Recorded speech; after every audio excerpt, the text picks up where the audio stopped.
anúncio da tabela oficial da Copa do Mundo de 2014 traçou o desenho do Mundial no Brasil.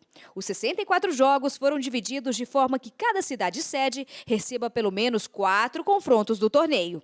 A abertura será em São Paulo e a final no Rio de Janeiro. O caminho da seleção brasileira na fase de grupos também inclui o Castelão, em Fortaleza, e passará por Brasília na partida decisiva da primeira fase. Jerome Valcke, secretário-geral da FIFA, afirmou que antes do anúncio final, existiram 57 versões da tabela de jogos. Foram levados em conta aspectos médicos, logísticos, viagens e acomodações. Assim, os Jogos da Copa do Mundo FIFA, que vai acontecer no Brasil em 2014, vão se distribuir da seguinte maneira. Na primeira fase, serão 48 jogos, 4 em cada cidade-sede. A abertura será às 17 horas do dia 12 de junho de 2014, no Itaquerão, em São Paulo, com o Brasil em campo. Depois, veremos a seleção jogar em Fortaleza e Brasília.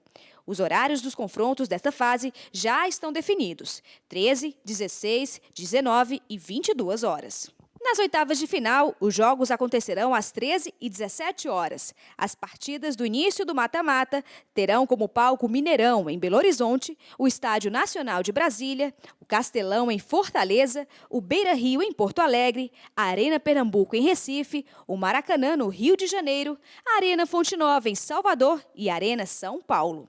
O primeiro lugar do Grupo A, do qual o Brasil faz parte, vai jogar com o segundo lugar do Grupo B, em Belo Horizonte, no dia 28 de junho. No dia seguinte, Fortaleza será palco de outro jogo das oitavas de final. Desta vez, o primeiro lugar do Grupo B jogará com o segundo lugar do Grupo A. Sendo assim, pode dar Brasil tanto no Mineirão quanto no Castelão. 4 jogos, 8 times. Teremos partidas em Brasília, Fortaleza, Salvador e Rio de Janeiro.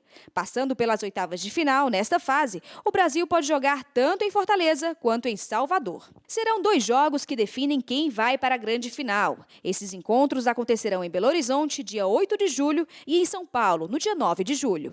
A disputa do terceiro lugar vai acontecer em Brasília, dia 12 de julho, às 17 horas. A final da Copa vai ser no Maracanã, no dia 13 de julho, às 16 horas. Nessa hora, mais do que nunca, vale a torcida de milhões de brasileiros, pois o Brasil só joga no Rio de Janeiro se for para a final.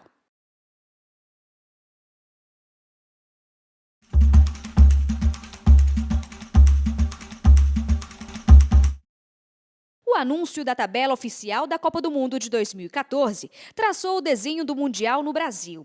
Os 64 jogos foram divididos de forma que cada cidade-sede receba pelo menos 4 confrontos do torneio. A abertura será em São Paulo e a final no Rio de Janeiro. O caminho da seleção brasileira na fase de grupos também inclui o Castelão, em Fortaleza, e passará por Brasília na partida decisiva da primeira fase. Jerome Valcke, secretário-geral da FIFA, afirmou que antes do anúncio final, existiram 57 versões da tabela de jogos. Foram levados em conta aspectos médicos, logísticos, viagens e acomodações. Assim, os Jogos da Copa do Mundo FIFA, que vai acontecer no Brasil em 2014, vão se distribuir da seguinte maneira. Na primeira